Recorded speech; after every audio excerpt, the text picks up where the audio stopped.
Sudah, Bu. Ya, silakan, Mbak. Halo.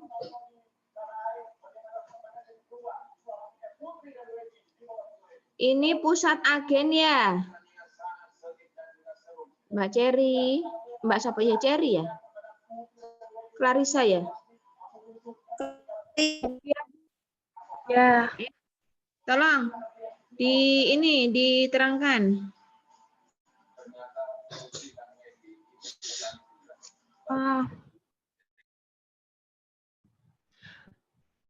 Kantor pusat PT Bersama Jaya Surabaya membuka agen penjualan di Kota Jogja. Berikut ini adalah transaksi yang terjadi selama bulan April antara kantor pusat dengan agen. Tanggal 4 April, pengiriman barang dagangan sebagai sampel kepada agen Jogja sebesar 7 juta.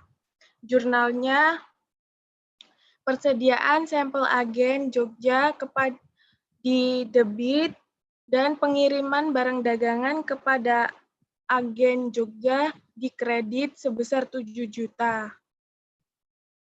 Kemudian tanggal 8 April, pengiriman uang tunai untuk modal kerja agen Jogja sebesar 800.000. Jurnalnya, modal kerja agen Jogja sebesar 800.000 di debit dan kas sebesar 800.000 di kredit. Kemudian pada tanggal 20 April, penjualan melalui agen Jogja sebesar harga faktur 20 juta, sedangkan harga pokoknya 16 juta. Yang pertama, penjualan melalui agen Jogja sebesar 20 juta. Jurnalnya, piutang dagang 20 juta di debit, dan penjualan agen Jogja 20 juta di kredit. Yang kedua, mencatat harga pokok penjualannya sebesar 16 juta.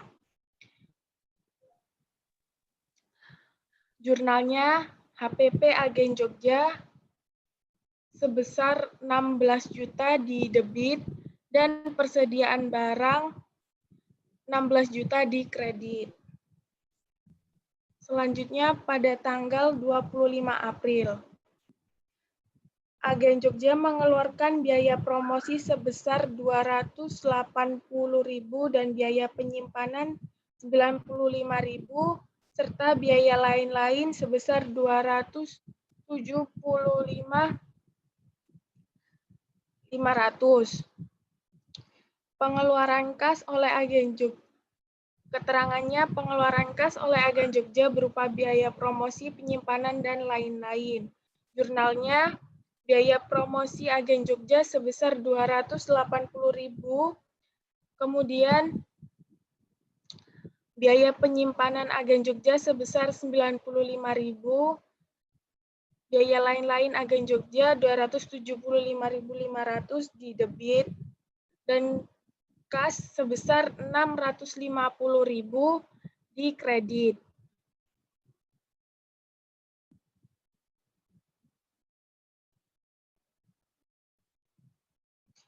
Selanjutnya pada tanggal 30 April. Biaya gaji dan komisi untuk agen Jogja dibayar oleh kantor pusat sebesar 1.300.000. Jurnalnya, biaya gaji dan komisi agen Jogja sebesar 1.300.000 di debit dan kas 1.300.000 di kredit. Kemudian pada tanggal 30 menutup rekening penjualan dan biaya ke dalam rekening laba rugi. Jurnalnya, penjualan agen Jogja sebesar 20 juta, kemudian 20 juta di debit. Kemudian biaya promosi agen Jogja sebesar 280.000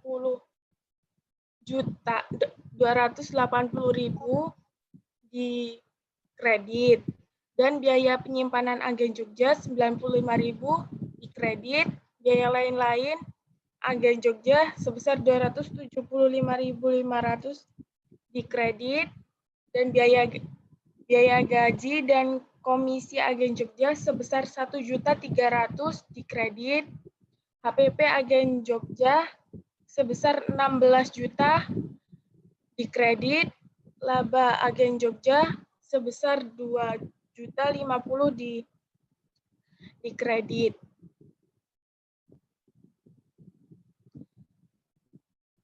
Lalu jurnal untuk menutup rekening laba penjualan agen Jogja, yaitu jurnalnya laba agen Jogja sebesar 2.050.000 di debit, lalu laba ruginya sebesar 2.050.000 di kredit.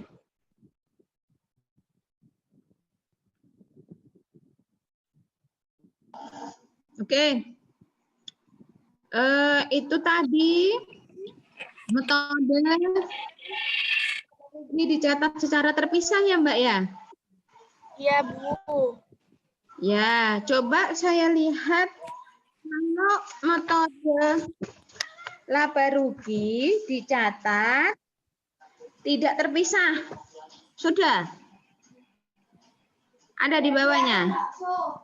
Sudah, Bu. Oke, oke, sebentar. Oke. Oke, jadi sudah paham ya apa yang dikerjakan.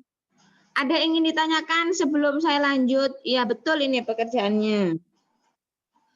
Jadi Anda bisa membedakan ya, metode yang pertama dengan metode yang kedua. Bisa ya? Bu, Iya. iya, itu yang biaya lain-lain di PPT 275.500, Bu.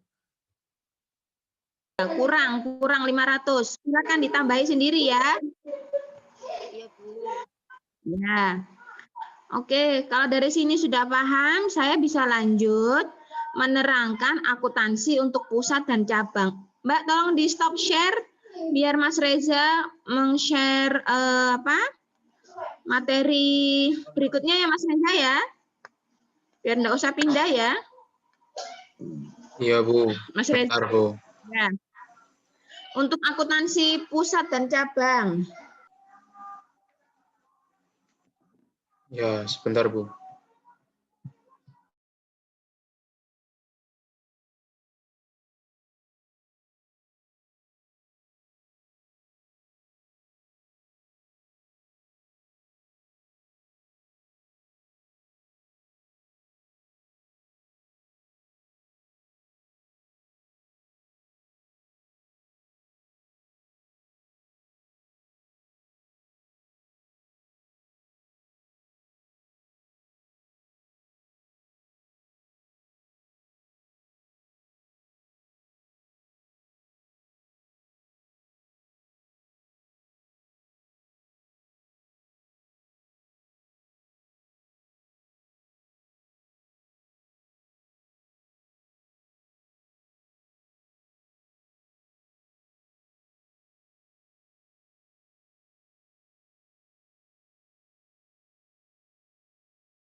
Lanjutan yang kemarin sudah saya share, Mas, PowerPoint-nya. Iya, Bu. Sebentar, ini masih saya share.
Sudah, Bu.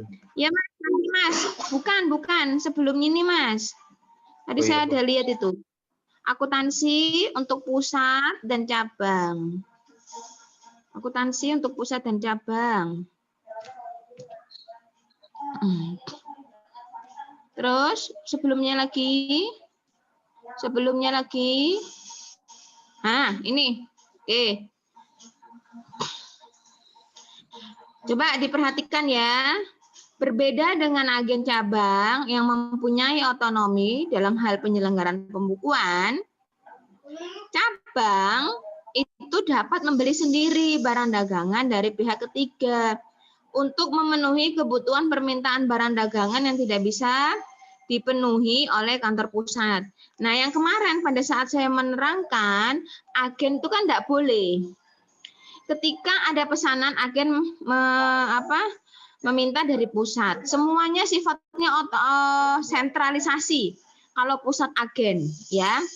Agen tidak boleh melakukan pembukuan, ya kan? Tidak boleh melakukan pembelian. Semuanya dari pusat. Nah, kalau di kasus pusat dan cabang itu berbeda. Cabang boleh membeli sendiri barang dagangannya dari pihak ketiga untuk memenuhi kebutuhan permintaan barang dagangan yang tidak bisa dipenuhi oleh kantor pusat. Kemudian yang kedua, cabang dapat melakukan aktivitas penjualan, mulai mendapatkan pembeli, kirim barang, serta pembuatan faktur, menagih piutangnya dan menyimpan uang hasil penjualan tersebut. Jadi boleh cabang melakukan seperti pusat. Jadi boleh ya. Next, Mas. Dalam hubungan kantor pusat dan cabang dikenal adanya sistem tadi, saya bilang. Agen pusat sentralisasi. Kalau pusat cabang desentralisasi. Apa itu maksudnya? Sentralisasi, proses terjadinya transaksi pembukuan dan proses pencatatan lainnya sama seperti pada hubungan kantor pusat dan agen. Kalau desentralisasi, cabang dianggap sebagai unit usaha yang berdiri sendiri, sehingga proses terjadinya transaksi, pembukuan, dan proses pembuatan laporan dilaksanakan seperti halnya perusahaan pada umumnya. Itu bedanya. Bisa dipahami ya? Halo? Iya, Bu. Yang lain bisa dipahami? Iya, iya Bu. Iya, Bu. Ya, next. Berikut. Nah, ini adalah uraian sistem desentralisasi terhadap hubungan antara pusat dan cabang. Nah, ini Anda harus memperhatikan kaitannya dengan proses pencatatan penjurnalan. Hubungan antara kantor pusat dan cabang akan tampak namanya rekening timbal balik atau reciprocal account, yaitu rekening buku besar yang diselenggarakan oleh masing-masing pihak. Artinya gini, di pusat ada, di cabang juga ada, atau sebaliknya. Ya, reciprocal account. Rekening timbal balik tersebut adalah di kantor pusat mempunyai rekening, nanti ada istilahnya disingkat RK. RK cabang, sedangkan cabang mempunyai namanya RK pusat. Itu namanya reciprocal account. Oke, lanjut.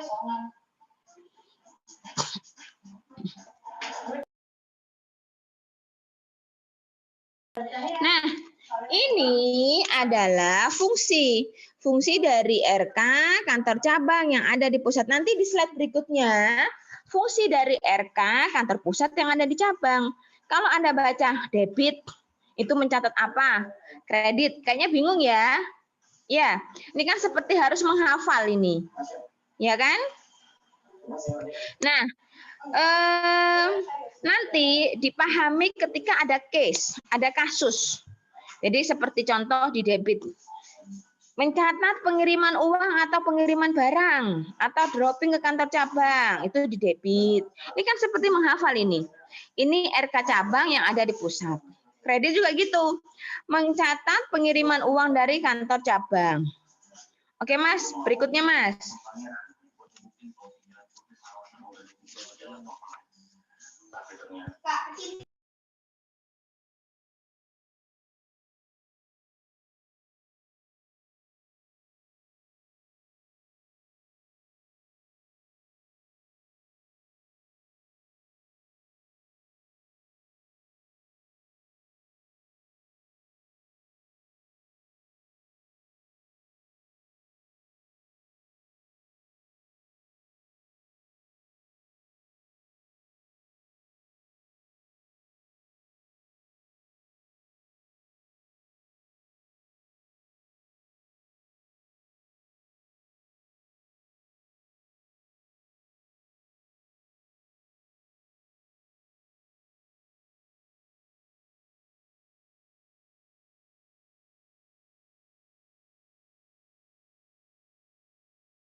Next slide, Mas. Berikutnya, ini seperti menghafal nanti. Kita lihat di contoh soal dulu. Next berikutnya. Nah, ini ada jawabannya enggak ini? Berikutnya lagi. Berikutnya. Berikutnya. Nah, jadi soal-soal yang tadi, saya kembali lagi ke soal. Ya, kembali ke soal. Kembali ke soal. Enggak, kasus sebelumnya, Mas. Tanggal 2 September ya. Nah, untuk memperluas daerah pemasarannya, PT Pratiwi membuka kantor cabang di luar kota pada awal bulan September. Berikut adalah transaksi yang terjadi selama bulan September. Tanggal 2, keterangannya, pengiriman uang ke cabang. Ke kantor cabang sebesar 13 juta sebagai modal kerja. Ini siapa yang kira-kira yang ngirim? Pusat atau cabang? Pusat. Pusat. Kita menelaah dulu soalnya.